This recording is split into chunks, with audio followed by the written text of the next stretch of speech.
start करते हैं. Okay, hi everyone, welcome back to the channel. Today I will be attempting educational code forces around 113 and here it goes.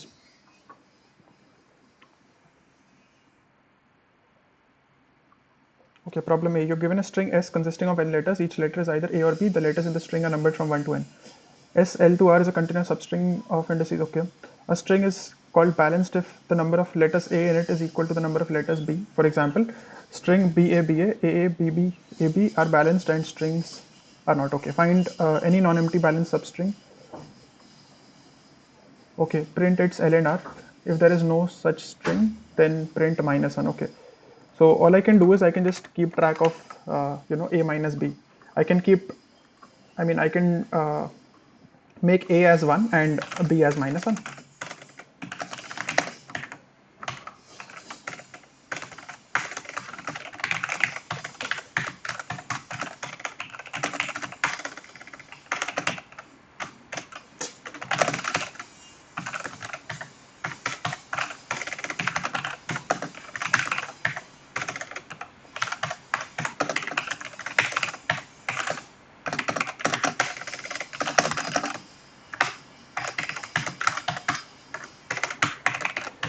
Okay, so I also have to keep track of the sum here.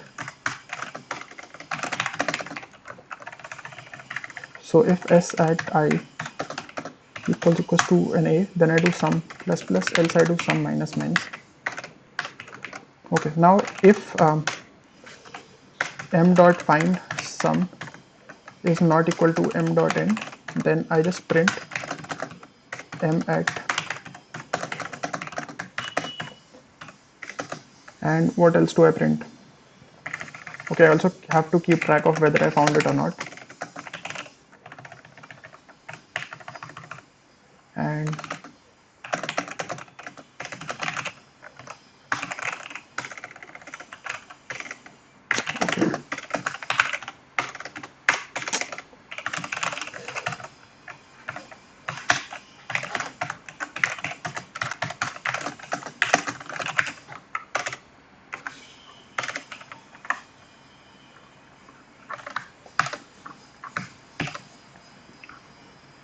okay.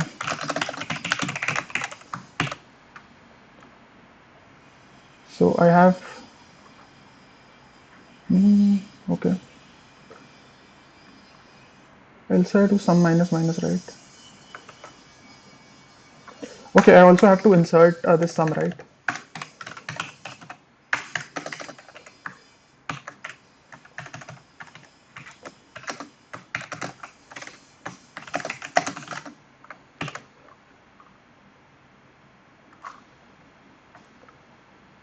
Okay, does it have to be I plus 2? Yeah.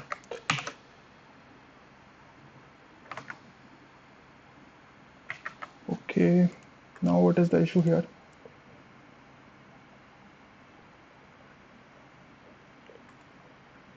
Okay, so I also have to take in this n, right? Okay, so there is just a lot of background noise at my end and it is creating a lot of disturbance. So how about this?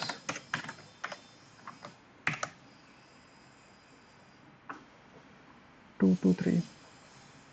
Okay, I think we can just print, the two letters wherein one of them is A and the other is B. Okay.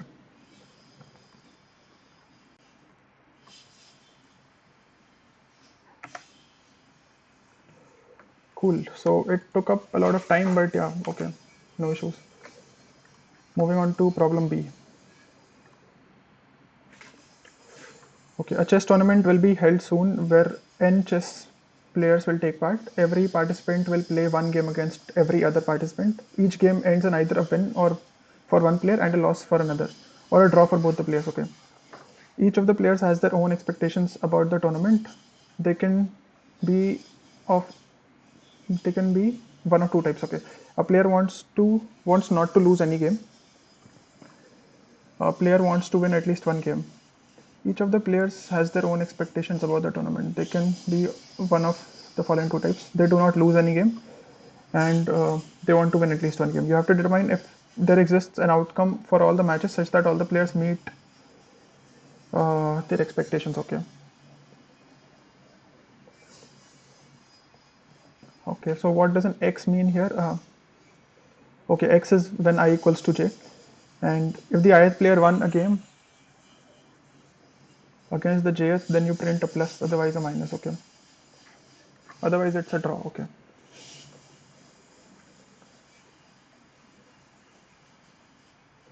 a player doesn't want to lose any one game. Okay, so a player wants to win at least one game. So what you can do in that case is you can win one of the games with a player.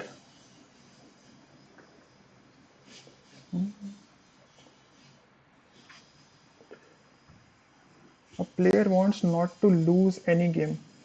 Okay, so you cannot win against this player, right? So if you just don't want to lose any game, what you can do is you can, with every other player, you can just mark an equal to sign.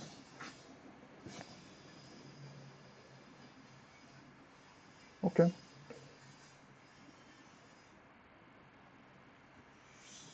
A player doesn't want to lose any game. For this, for every other player, we can just mark an equal to sign. That works, right? A player wants to win at least one game. Okay. So in this case, what you can do is, so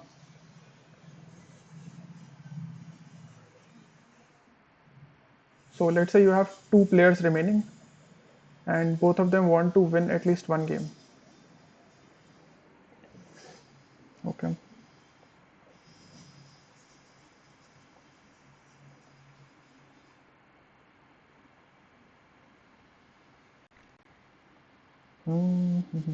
Okay.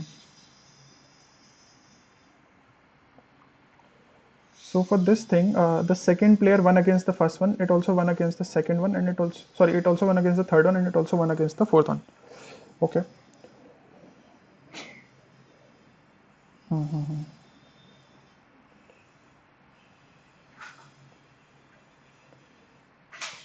So for all these players that want to win at least one game, what you can do is one wants to win against two, two wants to win against three, three wants to win against four, and four wants to win against one. This is something that I can do, right? So if the number of players remaining is greater than two, then it is possible. But if the number of players remaining is not greater than two, then it is not possible. Here, the number of remaining players, it just means that the number of players that want to win at least one game. Okay.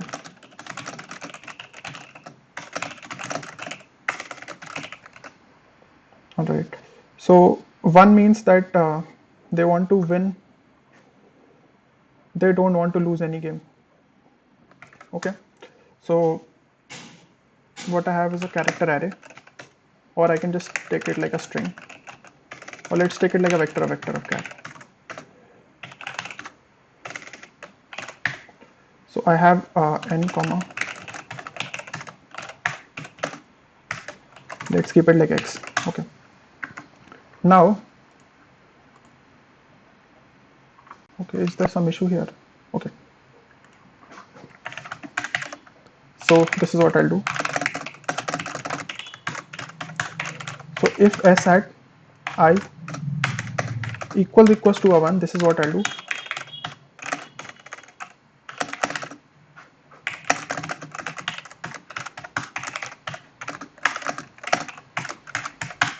Then I do grid of I comma j equals to, and grid of j comma I equals to this. Okay. Now I'll have to keep track of the number of elements that are remaining. Okay.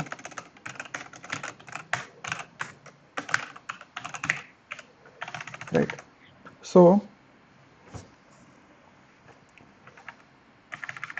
okay.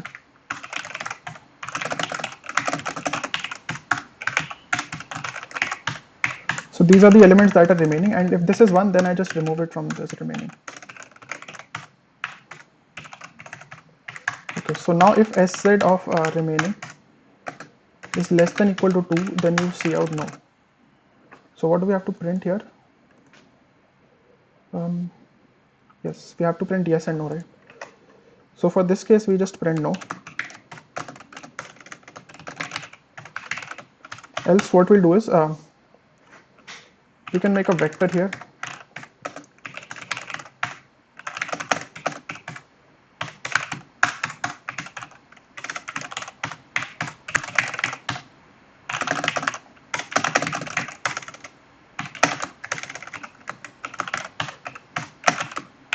So this is what I'll do, grid at v at I, comma v at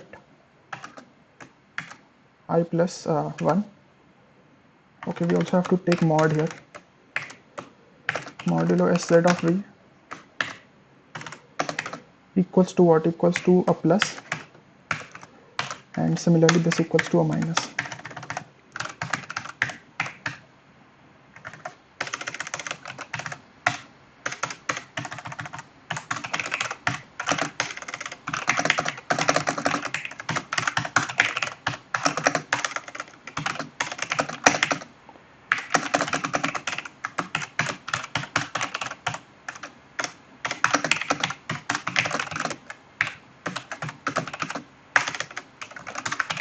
Okay, now here if grid at ij equals to an x, then we just see out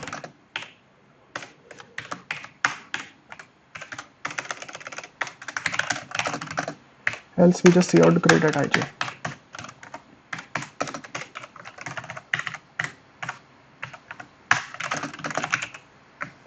Okay, I think this should be fine. Let's see.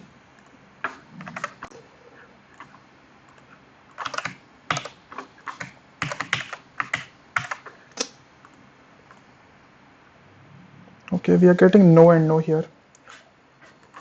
Okay, so if sz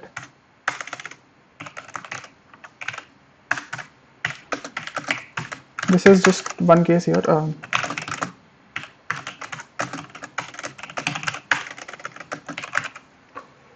Okay, and I'll just print it here.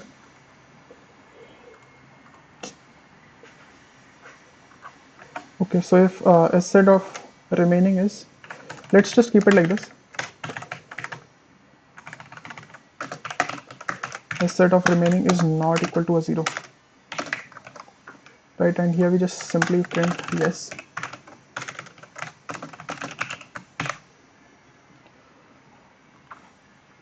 Okay, for the second one it is no, which is fine. For the third one I'm getting this. Okay, so now let's see if it is possible for the case when there are only two elements, something like this. And what if we have three elements? One wants to win against two, two wants to win against three, three wants to win against one. Right, so one wants to, okay, so let's just debug v here first of all. So 0, 2 and 3, this is something that I'm getting here. 0, 2 and 3.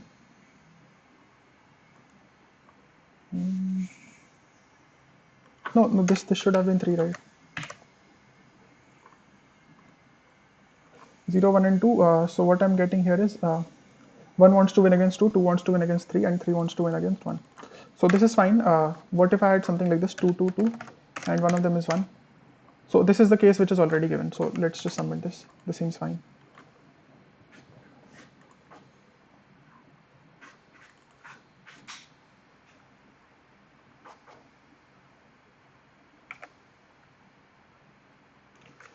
Okay, cool. So moving on to problem C now. When people gathered to hold a jury meeting of the upcoming competition, the ith member of the jury came up with AI tasks which they want to share with each other. Okay. First, the jury decides on the number which they will follow while describing the tasks. Let that be decides on the order which they will follow while describing the tasks. Okay. Let that be a permutation P of numbers 1 to n. Then the discussion goes as follows. If a jury member P1 has some task left to tell, then they tell one task to others. Otherwise they're skipped. If jury member P2 has some tasks left to tell, then they tell to others, otherwise they're skipped. if there are still members with tasks left, then the process repeats from the start. Otherwise, the discussion ends. Okay. N people gathered to hold a jury meeting of the upcoming competition. The member of the jury came up with AI tasks. Okay, which they want to share with each other. First, the jury decides on the order which they will follow. Okay. If a jury P1 has some tasks left, then they tell one task to others. Okay, cool. It's nice if none of the jury members tell two or more of their own tasks in a row. If none of them tell two or more tasks in a row. So what this essentially means is in a row.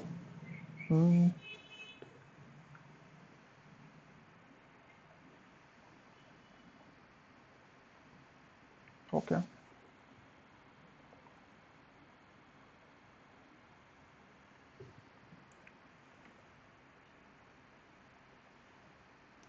So if you want two tasks to be coming in a row, what this essentially means is that if you're standing on the ith index, you go all the way up, you don't choose any task. Then when you come back, you don't choose any task and you end up here. Okay, cool. So we don't want that condition to hold anytime. So what this means is that if you consider the maximum element here, the maximum element cannot be greater than the second maximum plus something like what? I mean, the maximum and the second maximum have to be same. This is what this means. If we have the maximum greater, then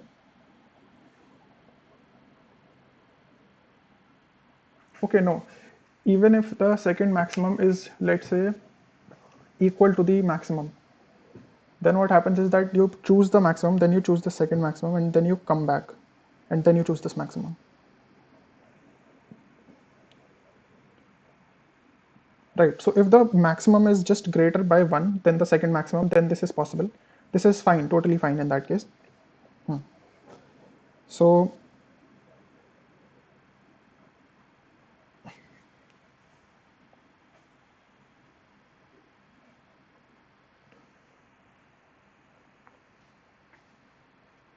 let's try to draw here. Let's just go through this very quickly once again. So we have 2 and 1, so we'll place 2 first and then 1. For 555 it is fine, we can have 3 factorial. For this case, we should have at least 1 3 after 4. This is one condition. Right. This is one condition, fine. Then if you consider the last 3, there should be at least 1 2 after it. Right. Similarly, for the 2 that is remaining, there should be at least 1 1 or a 2 after it. Right. Okay. So this makes sense here. What we have is if we have an element x, then we should have the element x minus 1 here. Okay. Considering if this is the maximum element, we need to have x minus 1 towards the right. Why? Because if x minus 1 is here, when you choose x, after that you will come back to x again. So this is something that we don't want, which should happen. Right, but if we have more than one x, let's say we have something like this, x minus 1, and then we have an x again. So what will happen is when you take this, then you take this, then you take this. Oh, okay. So if you have more than one x, then it does not matter. Then you can keep the x minus 1 anywhere you like. Right. So that doesn't matter. Okay. So right, cool. So if we have 2 maximums, then we can place them anywhere. So we basically have n places. We can choose any 2 of them and we can place them there. It doesn't really matter where we place them. For if we have more than 1 maximums, right? If we only have one maximum, let's say x, then we want at least one x minus 1 to be present on the right. Why? Because if there is only one x minus 1 present on the left, then x minus 1 will get exhausted, and when you reach x, I mean, you'll just take a round again and come back to x in that case. Okay, so this is fine. If we have more than two maximums, place them anywhere. Place them anywhere you like. Now the question becomes basically of checking, the other elements that are left. Right. Cool. Now let's say we have a maximum here, and we decide to put a second maximum here. So we want at least one of them to be this side. Okay. So in that case, what we can do is when we have maximums, we can choose one S max and put them here. No, not here. Sorry, sir, not here. This side. Right. Now let's say we have more than one S max. Okay. If we have more than one S max, then what this means is we can place the other S max anywhere we like. We don't really care after that.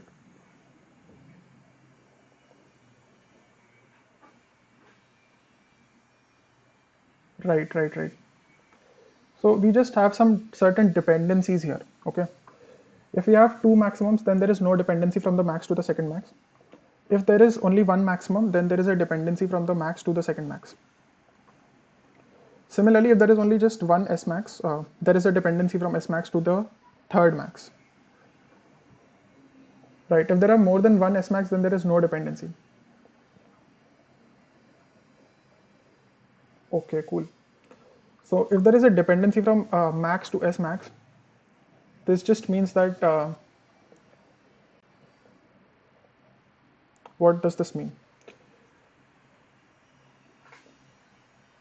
This means that we'll pick up one S max from the given S maxes, and I mean we'll just take these two elements as a pair. That first of all max has to come, then S max has to come. So their order is basically defined. So we won't be arranging them. We just have to choose places there. Right. Okay. Now let's say there is a dependency from max to second max to third max to, let's say, fourth max. So if this is a dependency, then what this means is that we have to select one max, we have to select one S max, we have to select one third max, we have to select one fourth max, and we have to keep them in the same order. So essentially we'll be doing C and 4. We'll be selecting 4 places and keeping them in the same order. We won't be arranging them. Okay, cool. Now since we've only chosen, we haven't arranged them, this is fine. After that, let's say there is another F here and there is no dependency. So what does this mean? This means that we can place it anywhere we like. Right? Yeah, we can place it anywhere we like. And how many places are left now? N minus 4 places are left. Right.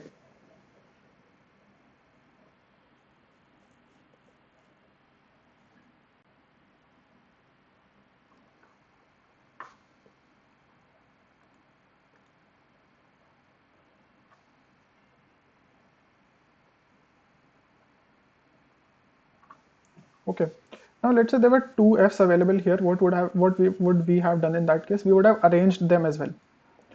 So that would be something like the remaining is P of remaining, P remaining, and the number of elements of that particular category remaining. So let's call that R. Right.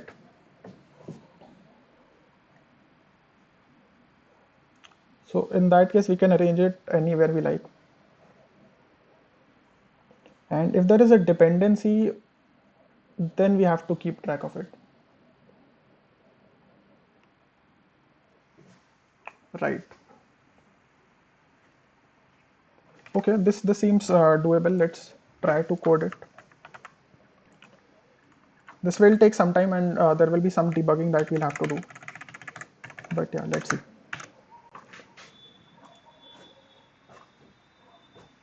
And yeah, I think we can keep it in the form of a map here. Yeah. Also, there is just one condition. The difference between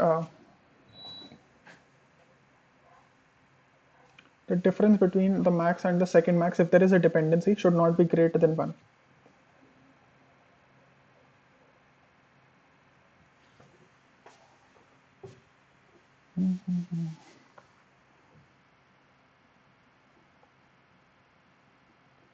Right. So first of all, we just need certain factorials here. Yeah.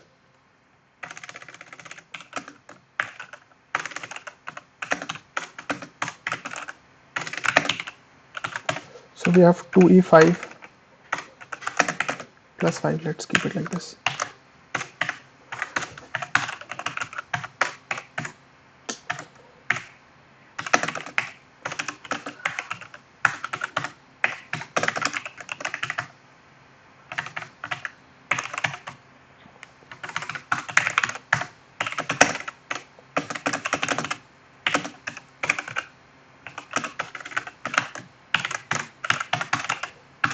So fact that I equals to mod null fact that.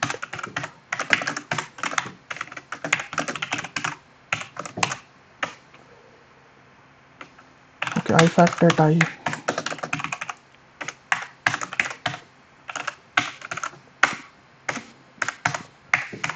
Cool. So this is fine. After that, we have intent.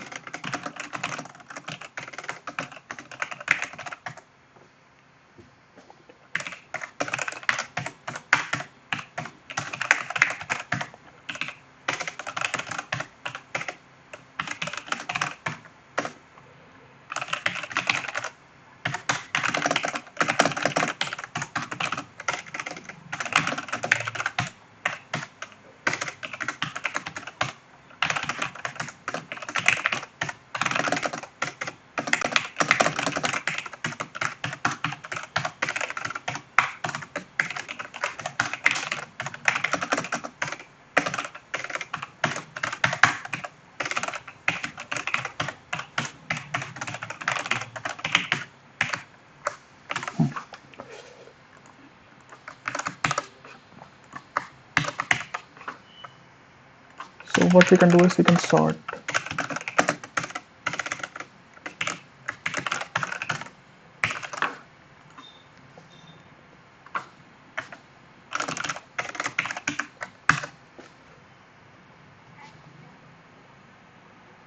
Okay.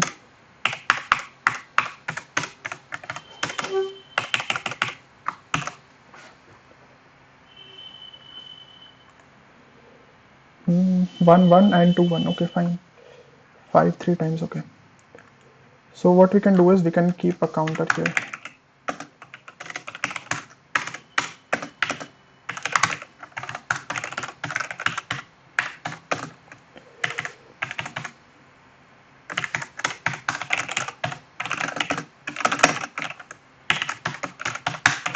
So if ARR at I is greater than ARR at I plus I minus 1 plus 1, then we simply do pos equals to false.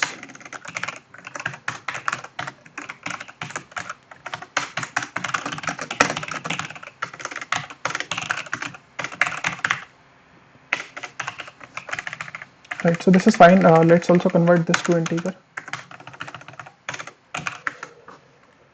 Right, so after this point, we know that, we can just reverse this first of all.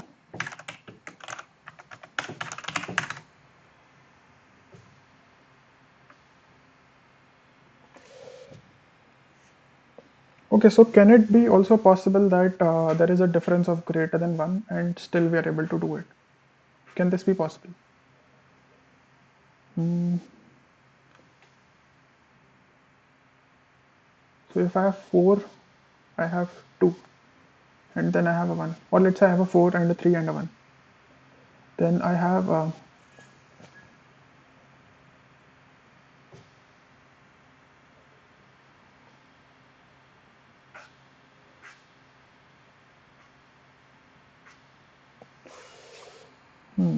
so for 4, 3 and 1, if we'll do it, we'll have 4. We'll make it to 3, then it becomes 2, then it becomes 0. So that actually works.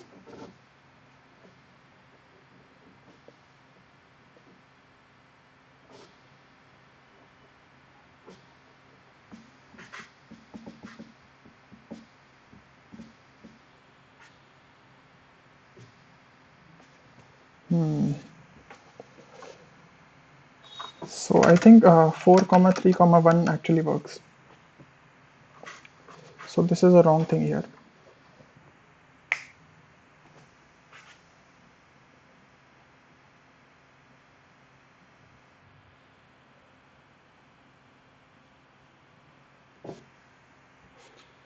So if I just look at the elements, the maximum and the second maximum, will that be enough?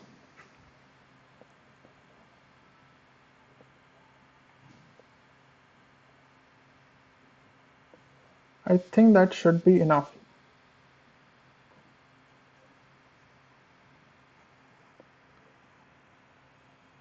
So if we just look at the maximum and the second maximum,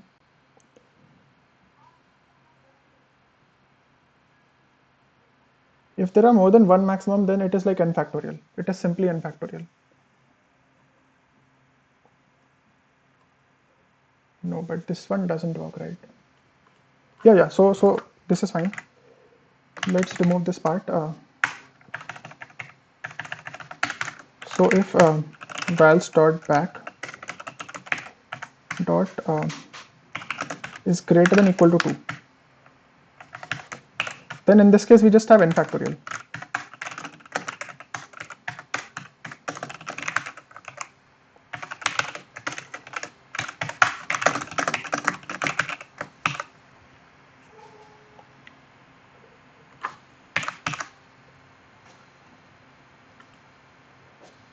Yeah, cool.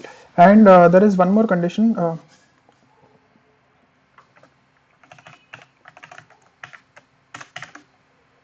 So let's remove this part. There is no need for this. Right. Now here, so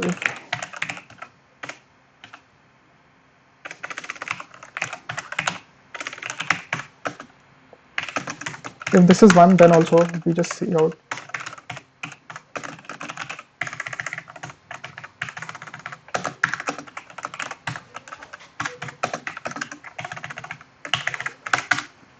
Right. And if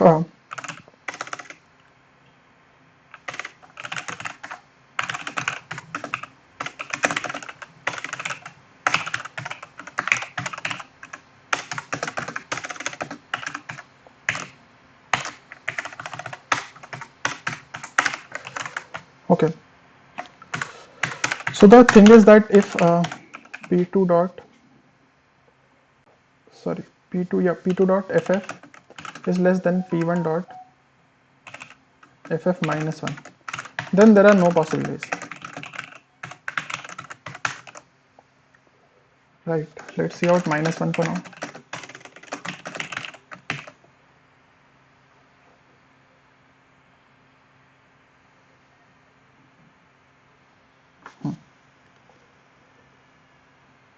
Cool.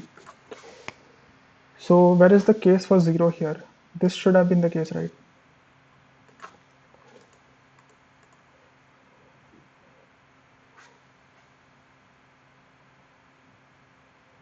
p2 dot ff is less than p1 dot ff.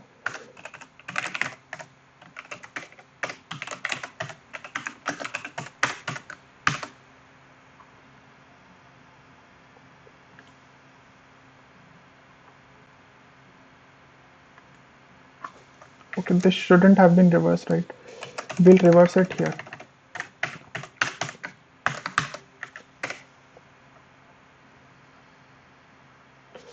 Okay, this is 6, this is fine for this one.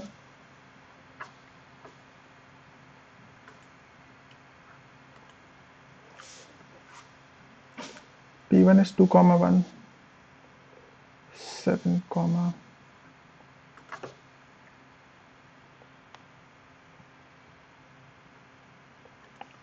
Oh, okay. So this is fine. Now we've reversed it.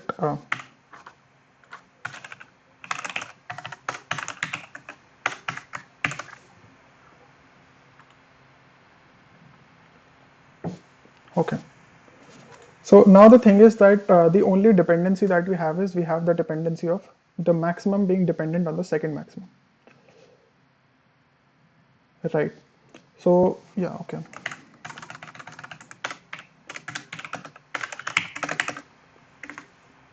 So ways 1 equals to, we have to select one maximum, that is 1 LL ways 2 equals to P2, okay, combination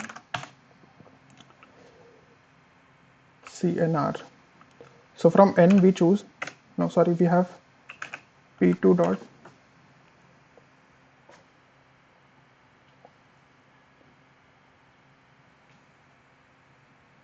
yeah, we have P2 dot,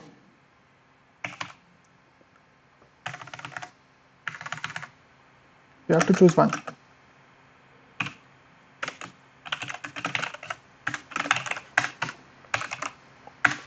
right? And we have to choose two places for this now. So we have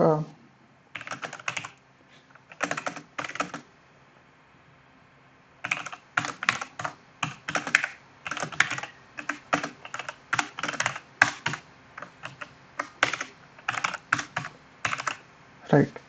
And then for the remaining, how many elements are remaining? N minus 2 elements are remaining now. So that's just n minus 2 factorial, right? Yeah.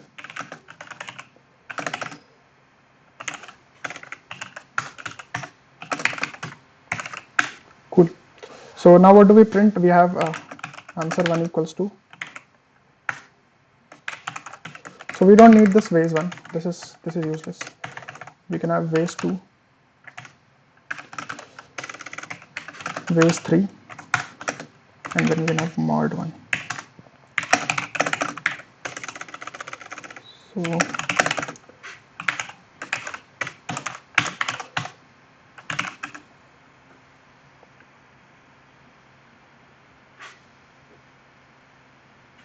So should I be multiplying this?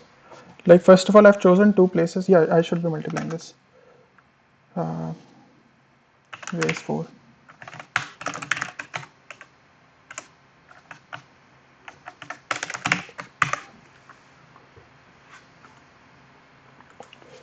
Okay, so I'm getting 1080 here. So I am choosing two places for this one. And we have fact of n minus 2. Like we can arrange them anyhow.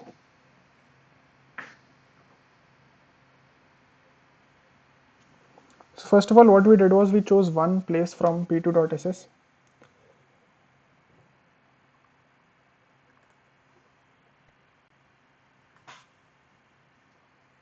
Right.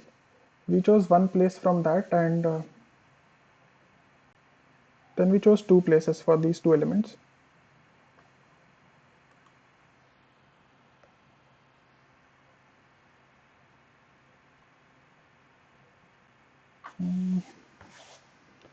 So here if I talk about 4, 3, 2 and 1. I chose 1, 4, then I chose 1, 3. That's like 3 ways. And then I just fixed their positions.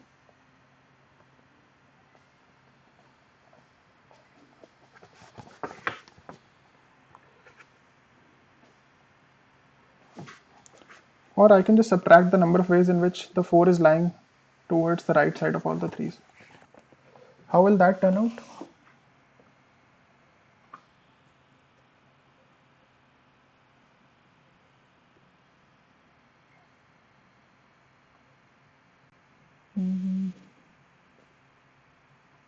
I need at least 1, 3 to be on the right of 4. So I can just subtract the ways in which no 3 is towards the right of 4. Okay.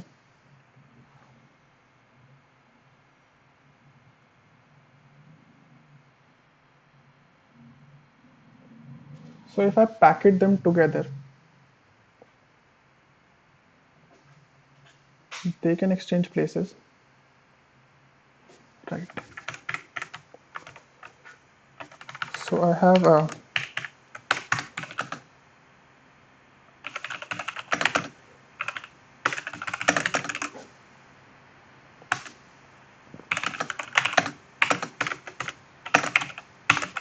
have n comma places.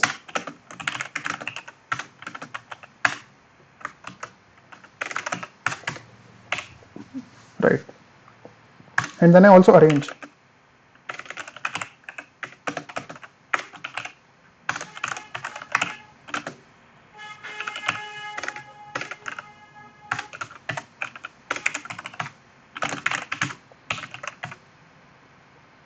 Right, so answer is basically mod subtract.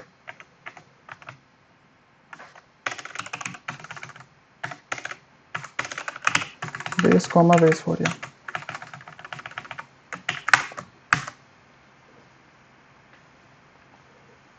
Okay, now it is coming out with 66 only. So we chose these many places from n, first of all, and we arranged these elements however we like. So here we have base comma factorial of p2.ss because they can arrange amongst themselves, right? Okay, this should have been n, right?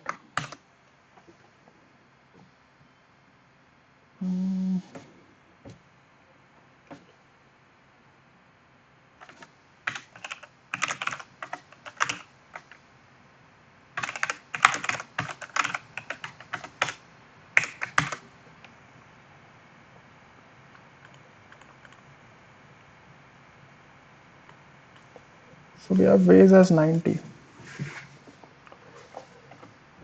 So first of all, we have how many? 1, 2, 3, 4. So we have 64 first of all.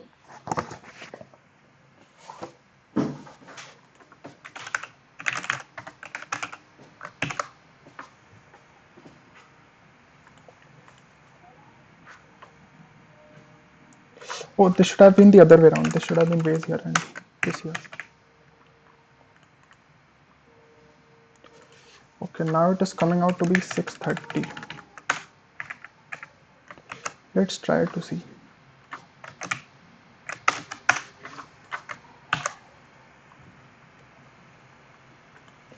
So we have ways as 15, which is what? Which is like 64. 6 into 5 by 6. 6 into 5 by 2. 15 is fine, yeah. And then I can arrange these three however I like. So that would be another 6 ways, so that is 90. Okay, but I also have to multiply a fact of, yeah, just a minute.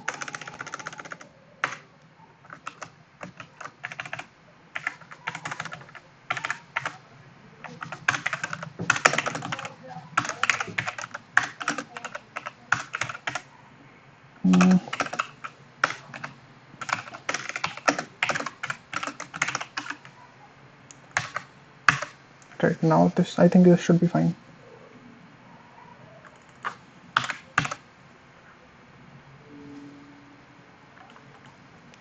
Okay, cool.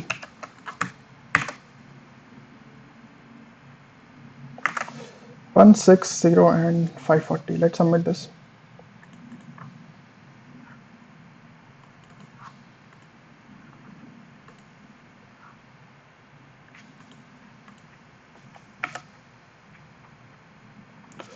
Okay, cool. So 3 problems done. Let's move to problem D.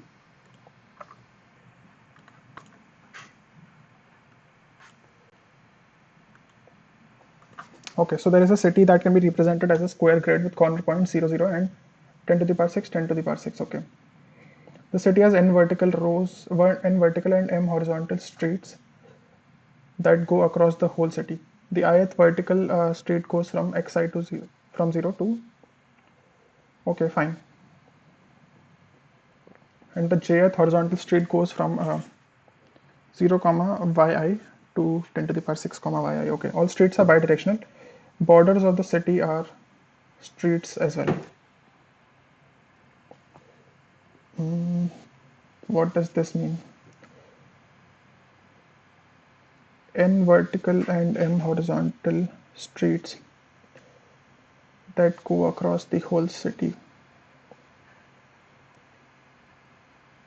Okay, all streets are bidirectional. Borders of the city are also streets as well. Okay, the borders. Okay, fine. So there are k persons staying on the streets. The pth person at xp comma yp. So either xp equals to some xi or yp equals to some yj for or both.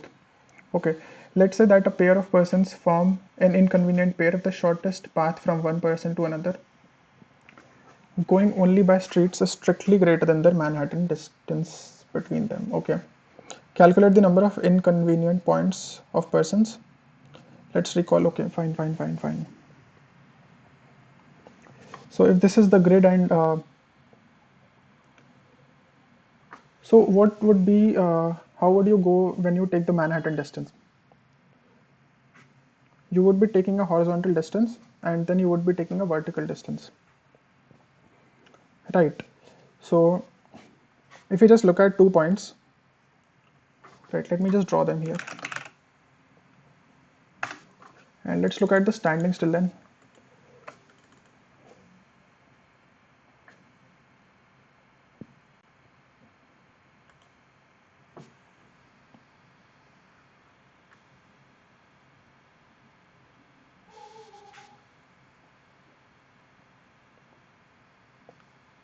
Okay.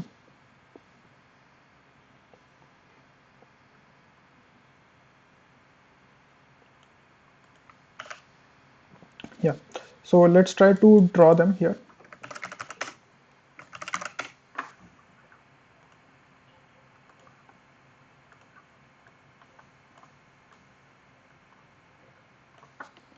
So if I have streets like these, then all I know is that there will be a point something like this.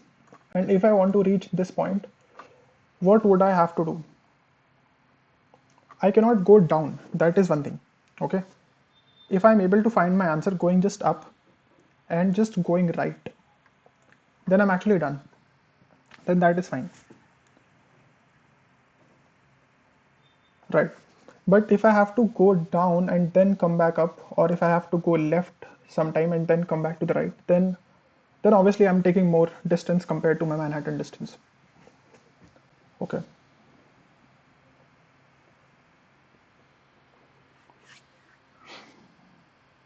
So this is the condition for 2 points. But how would I generalize this for n points here?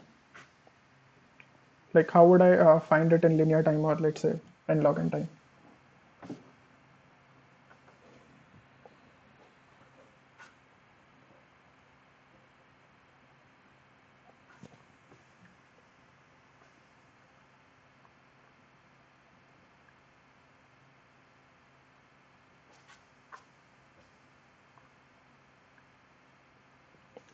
Okay, so the thing is that they've told us that this will be one road. I mean, for this element, let's consider it like this.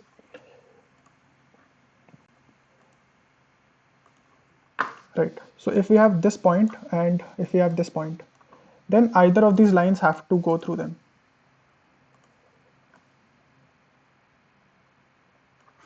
Either this, or let's pick up another color, or this. One of them has to go through it. Okay, both can also go through it. And similarly for this one, we have either this goes through it or this goes through it, or both can also go. Now if I have a horizontal line going from here to here, and if I also have a horizontal line going from here to here, then that just simply means that I cannot travel right and just move up. This is something that I cannot do. But let's say there is a vertical line in between. Okay, so if there is a vertical line in between here, I can just go here, take up this vertical line and then reach here. This is something that I can do. But let's say both of these lines are horizontal only. These green lines are the only lines present. This is not present and this is present. And if there are no vertical lines passing through these in between them, then that just simply means that this is a wrong pair for me. Right. So okay.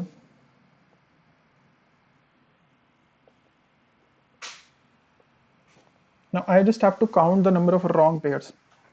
And what I need is that in between these 2 points, there shouldn't be any vertical line. So a wrong pair can only occur if there is a vertical line going through it. I mean, if for both the points there are two parallel lines and in between there are no lines cutting them, only then can this be a wrong point. So let's consider the case here. If we talk about 3 and 4, yeah, for 3 and 4, horizontal lines are passing through them, sorry, vertical lines are passing through them, but there are no horizontal lines in between. So that just simply means that this is a wrong thing. Similarly for 9 and 5. Okay, but 9 and 5 are fine, right?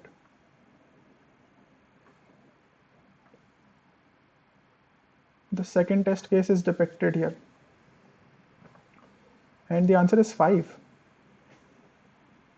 Okay, so for 3 and 5, this is fine, okay. That is one pair. But why do we have 9 and 5 here? 3 and 4 form an inconvenient pair. 5 and 3 and 5 form an inconvenient pair, fine. And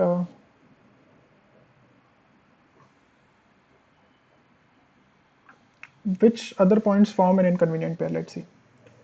So if I talk about 6, 7, 9, 8, they don't form any inconvenient pair. What about 6 and 2? No, they don't. I think there are just two.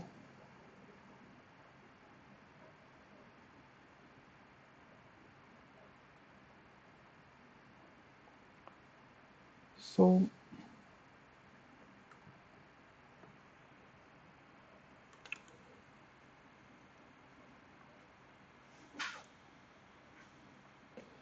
okay, I don't understand how come there are 5 points here. And how does the input look like? You have N, M and K. Okay.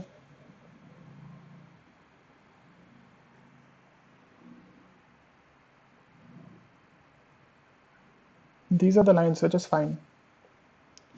But then these are the points.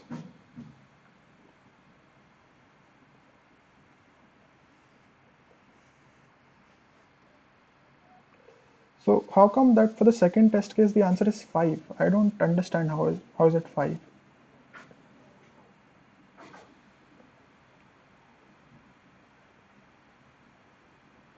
So for 3 and 5 I understand. Okay, so for 4 and 5 as well, right? There are no horizontal lines in between. Similarly for 3 and 5, yeah, this is fine. So all we want is that for 2 points to be. Now the thing is that if there is a point for which both the lines are passing through it, the horizontal and the vertical, we don't really care about it. That is one thing. Right. We don't really care about that point because that would ultimately give us our answer. Right. Now we need to consider points that are on horizontal lines and we need to consider them as chunks together. Fine. So if we are considering points on these horizontal lines, so we need to sort them according to their y coordinates.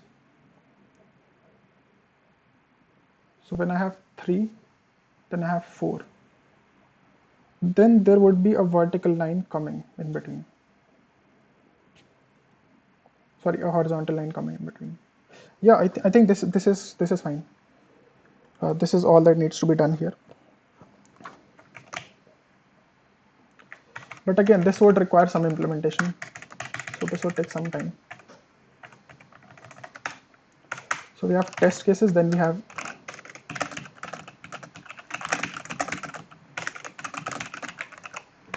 right. And when I talk about n, then these are the vertical lines.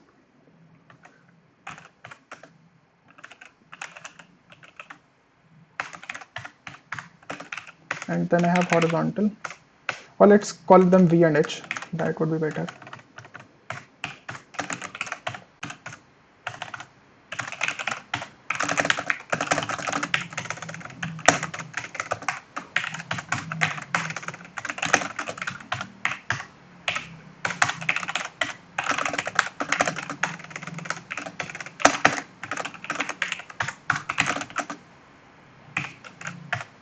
So I can also create maps to say which points are actually important for us.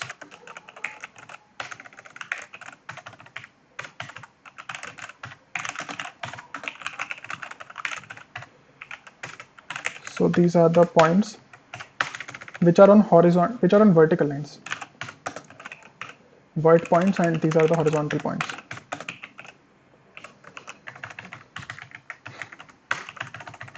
Right, so we can first of all sort them.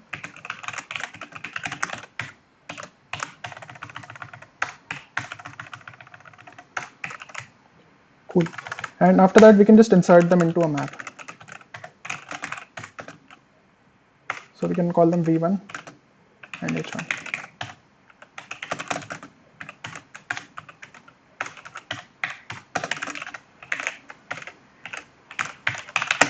Or let's keep it a set here. There is no need of a map.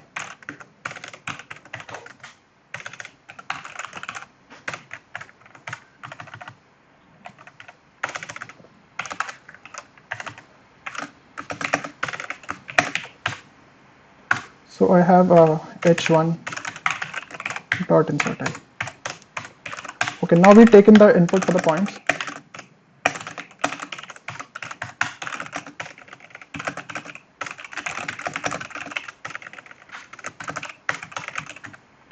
So if H1 dot count A and V1 dot count, okay, so A is the point which is the x coordinate. So x coordinate will be lying on a vertical line, right? And H will be lying on a horizontal line. So in this case, we just continue. First of all, we'll just keep track of the points, so we'll insert them here. Now, if this is on a vertical line, if v1 dot count A, then I put it in the vertical points. But what do I put here? I will put B here, because that will be the coordinate that is telling me how far it is from the ground. Okay, and if h1 dot count B,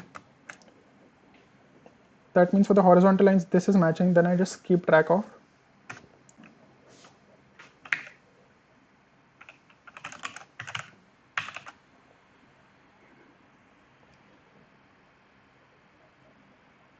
so if this is lying on a vertical line, then I keep track of B. If this is lying on a horizontal line, then I keep track of A. Okay, cool. Now I just need to keep track of the count here, right? Yeah. So first of all, I'll just sort them.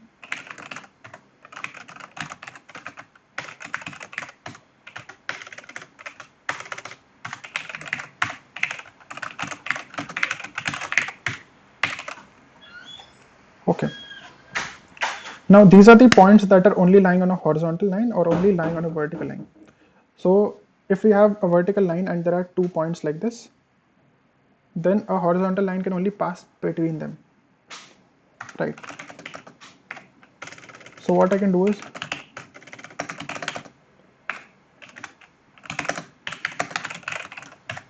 so I can pass the vertical and I can pass the horizontal, and then I can pass the horizontal and the vertical. So the answer will be same for both the things because they're just symmetrical. So let's define a function here.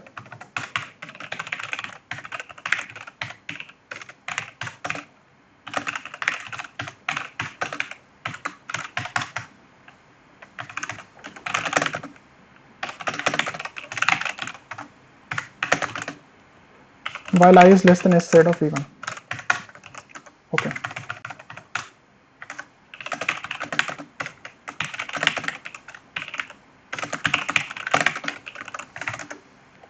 Right. Now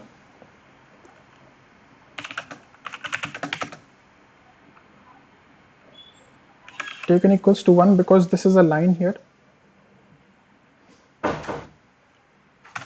So while j is less than s set of v2 and then v2 at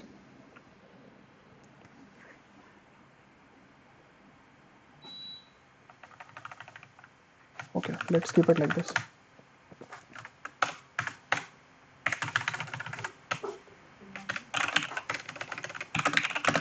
So this is the thing that I've taken, and right also equals to I right now. So while right is less than, or in fact while I is less than sz of v1 and. Now there are two conditions. Either you're already at the end, so in that case sz of v2 or v2 at j is less than I, is less than v1 at I.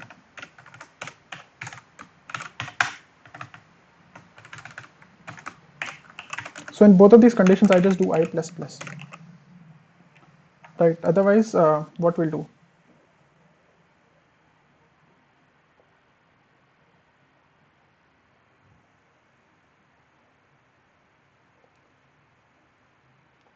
Okay.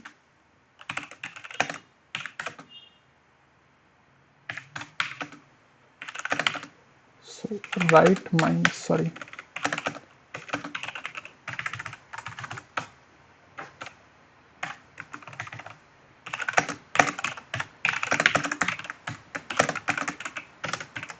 So we can choose any point that we have in between. Cool. Okay, fine. And then I do j plus plus.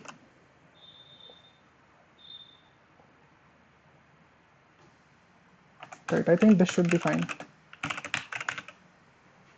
So what we're doing is we are finding the number of points that are less than our, I mean, if you're considering it vertically, then we're finding the number of points until we find a horizontal line.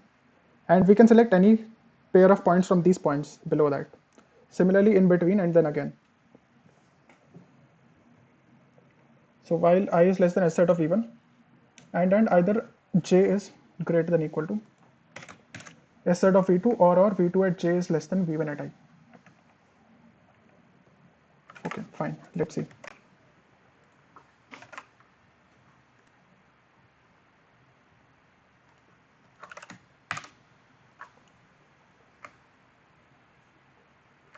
Okay, so there is also a line at 10 to the power 6. This is what they were telling, right? So let's insert that line as well.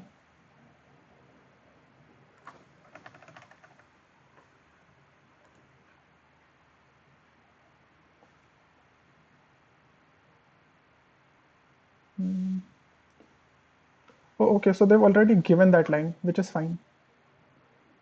If you're already giving that, then it is fine.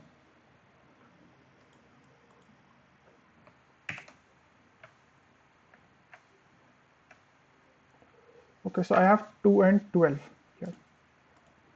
Fine, let's see. So we have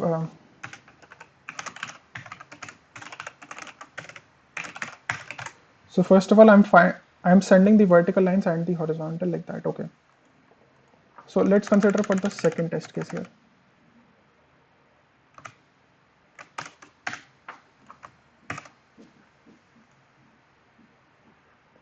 So for the vertical, I have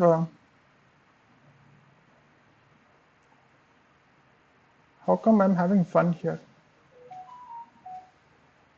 in the vertical lines?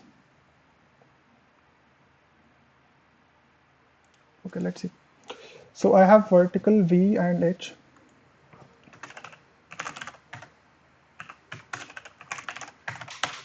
Debug H.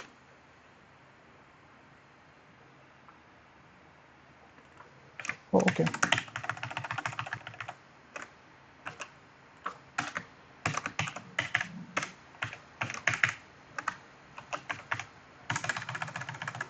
So we don't need the sorting here, right?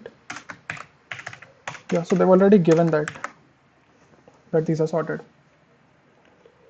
So then I have S1 and V, H1.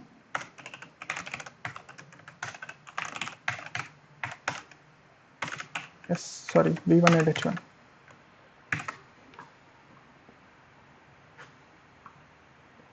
Okay, then I have these points,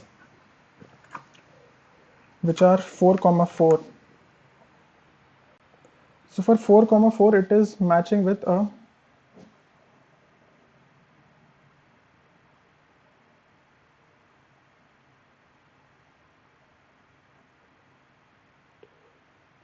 The y coordinates of horizontal streets.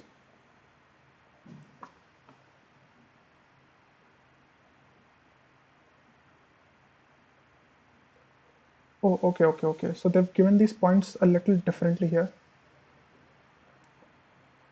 We have this as 1, 0, 1, 2, 6. So this point is basically 6, something like. What is this point? This point is 6, 3. Right. Then we have 2,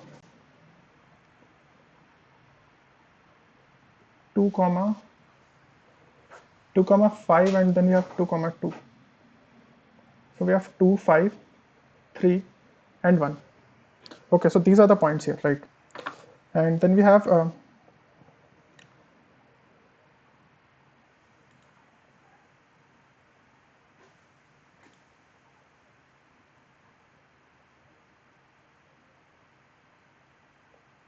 okay, so I think we need to skip the first line.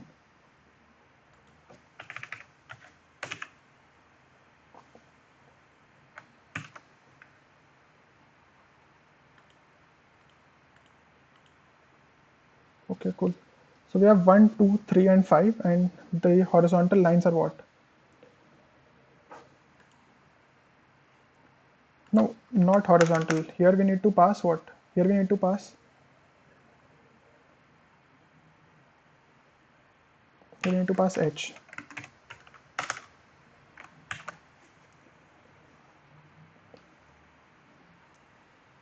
Yeah. So we have 0, and let's keep track of this count here.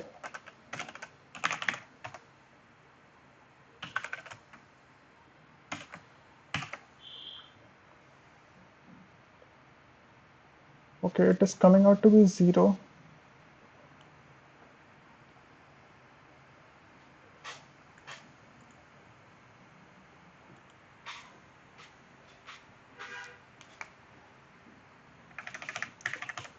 No, this was 0 as fine.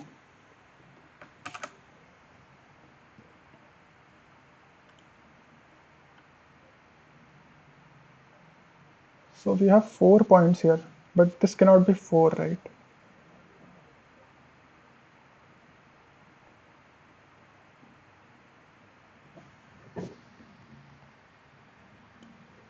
So we have to keep track of the next point here.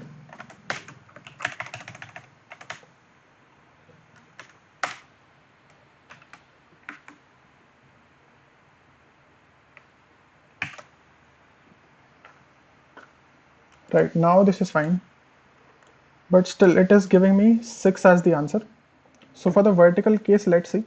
We have 1, 2, and 3, and we can choose 2 out of them. So that is like, that is 3 ways. And then there is 0 ways here. Now for this one, we have 3, 4, 5, 8. Okay. So how come we have 3, 4, 5, 8? We have 3, 4, 5, 8, right?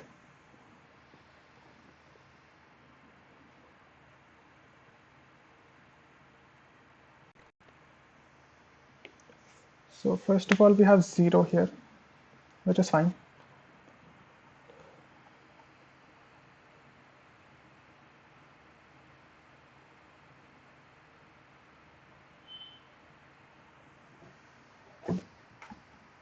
Okay.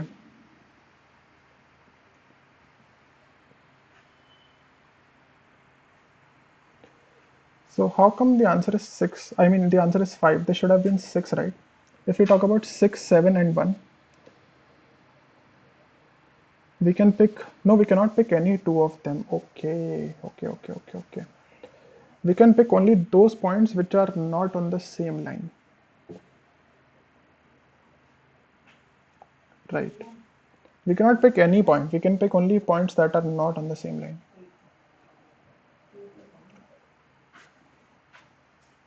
Okay.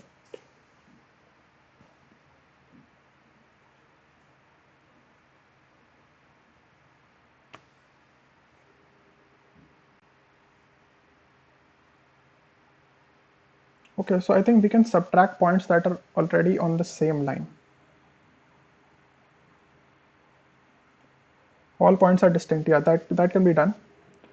We need to remove those points which are already on the same line.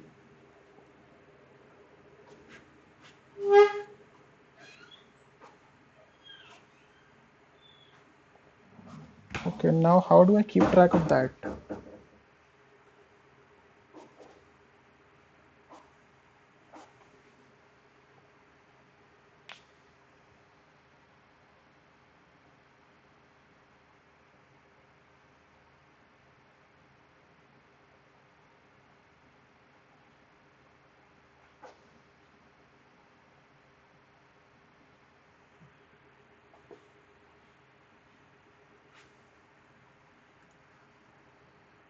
Okay.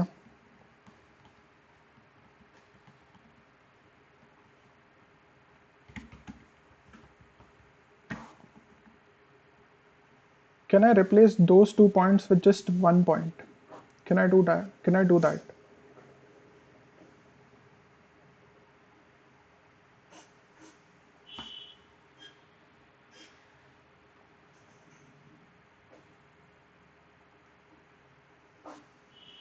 Okay, let's see.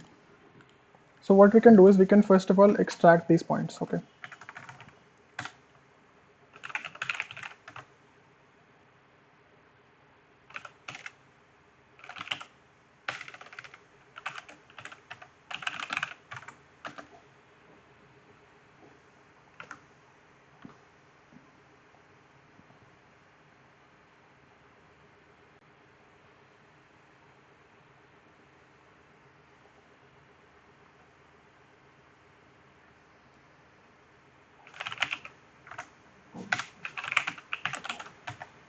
Okay, so instead of this, I think we can have this like this.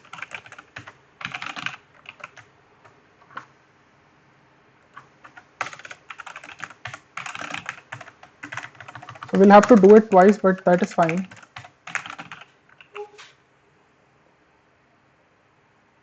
Or can something else be done about it?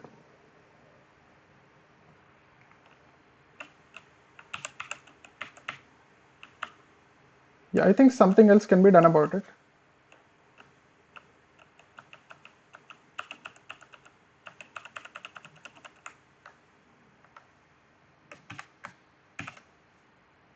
Yeah, so while I'm doing this, what I can do is I can do this again and I can subtract that part.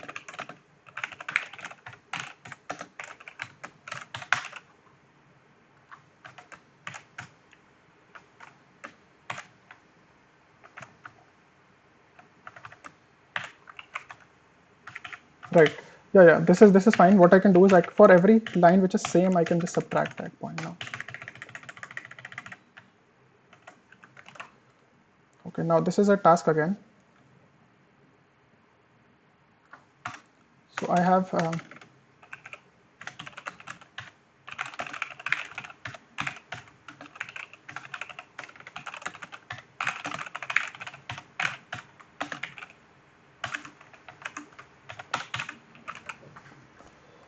okay, cool. So if this is on a vertical line, if this is on a vertical line, we were storing this, right? So we'll also store v1 at a.pbb. Similarly, horizontal at b.pba. Now what I do is, now I do the same thing for auto I at word 1, and I do answer minus equals to helper. So I don't have to do it twice, I think. Yeah, only just once works here. So answer minus equals to helper of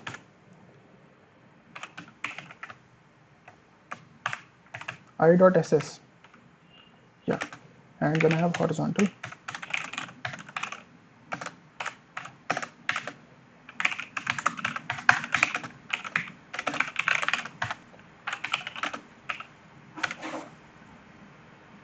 Okay, So I had to pass an edge here.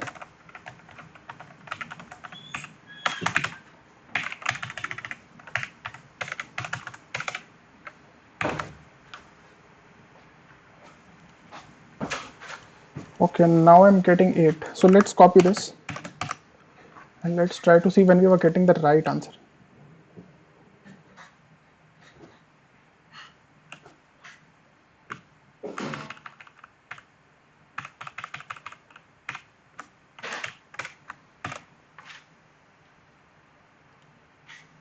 So we are getting 12 here. This had to be vertical is, these are the vertical lines. So they have to be matched with horizontal. Similarly for this.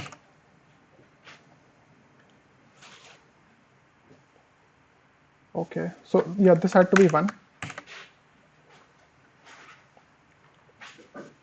And this had to be greater than.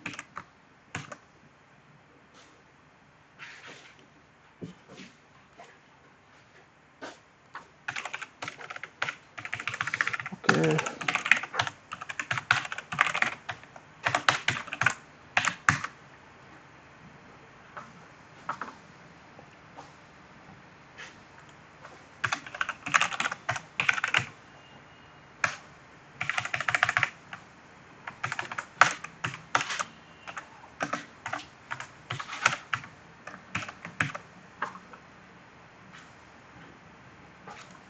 Okay, this is fine. Now let's bring up that part again.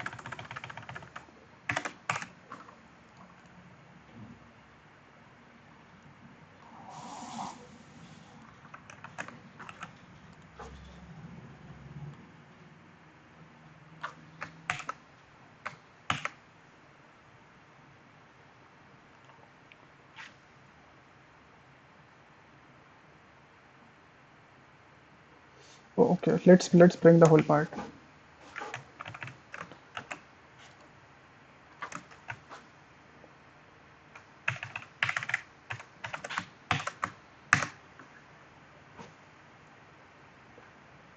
So now I'm getting 4, okay. So let's debug.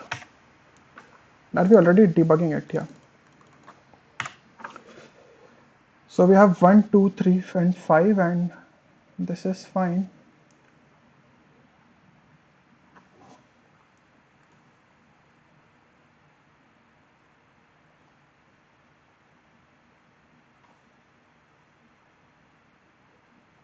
So then I had 5 and 2, which is okay.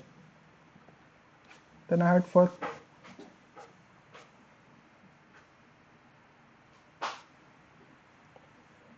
then for 3, then for 1, okay.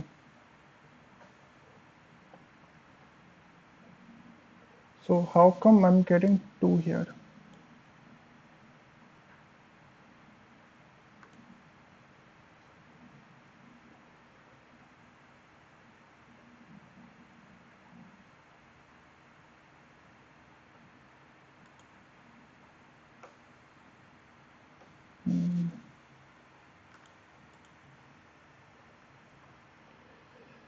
Okay.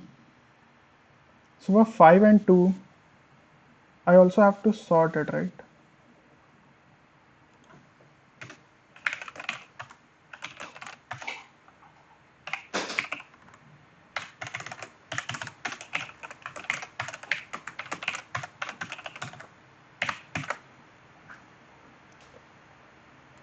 Okay, 2 and 5, now it is fine. And then which was the case that was coming? That was 6, 7, 6, 7, and 8. Oh no, that was 3, 5, and 8. Okay, so now I'm getting 5, which is the correct answer here. 2 and 5, let's see.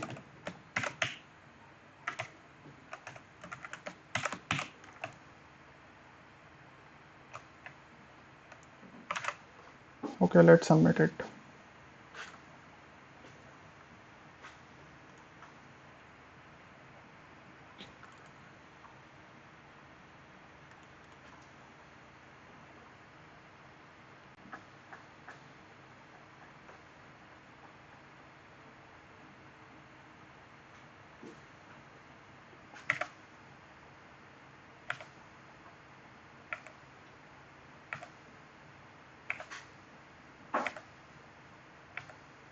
I don't know. Time limit exceeded. Okay. Let's see where can be an issue exactly.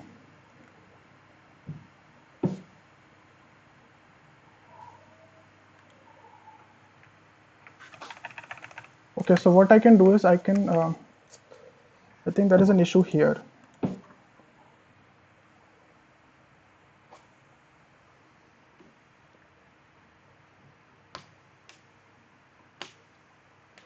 Okay. So this part is not fine. This J++ is not fine. I'll have to do it in either login time. Yeah, this J++ is not fine.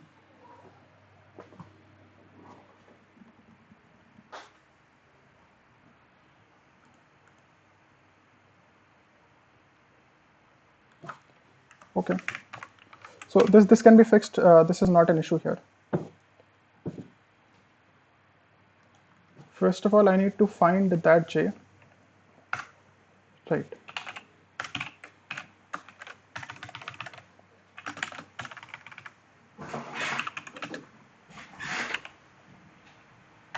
For which so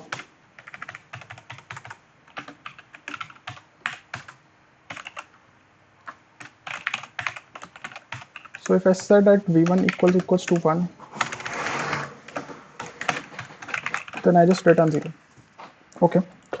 So I have j equals to 500, then I'll have to do a binary search here. And instead of doing a binary search, what I can do is I just need to find that upper bound, right? Or do I have to find a lower bound? So I have this first element. So this has to do something with the lower bound and upper bound, which will speed it up. So if I'm standing at an index, I want to find out a j.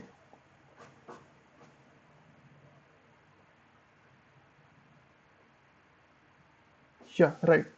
So I want to find j equals to upper bound all of v2, and I need v1 at 0. So that j has to be greater than this. Okay. Now, after this, so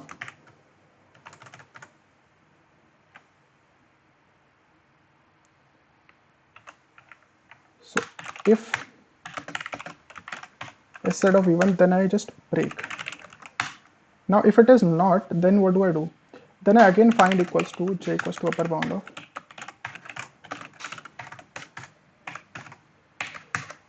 I think this should be fine. Minus of.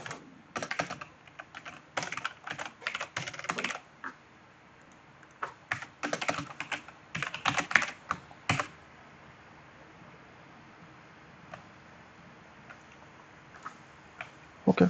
So let's see. We're first finding j, and let's keep j equals to 0 only. So we're finding that first index for which the value in v2 is just greater than our current value. Right.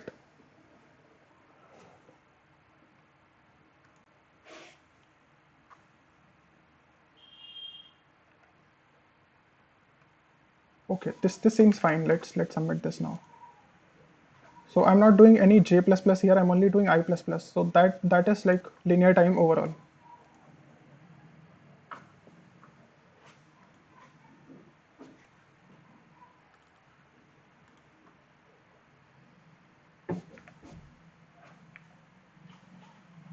Yes. Okay. Cool. So that was a valid issue. I think. I don't think I could have corrected it in the very first go.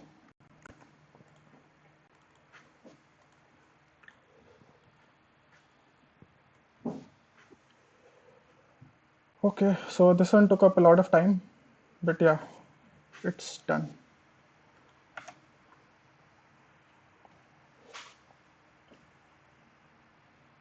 So it's showing minus 13. I don't think I will be getting a minus 13. It should be a positive delta for sure. 455 is my rank. Acha, okay, this in educational rounds it does not show you your exact rank because it just considers everybody to be a contestant here.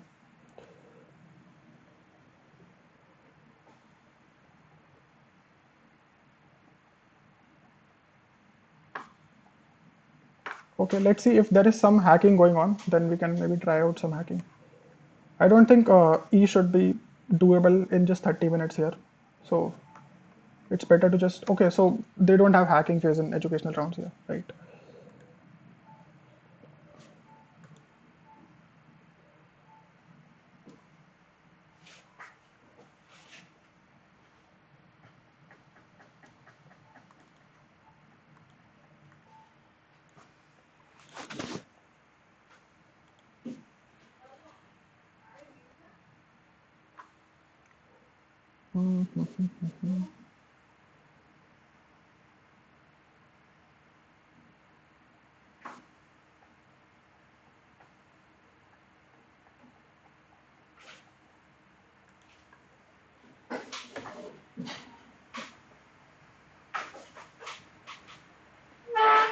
Right, so I think I'm done. I don't think I should be able to attempt problem E now.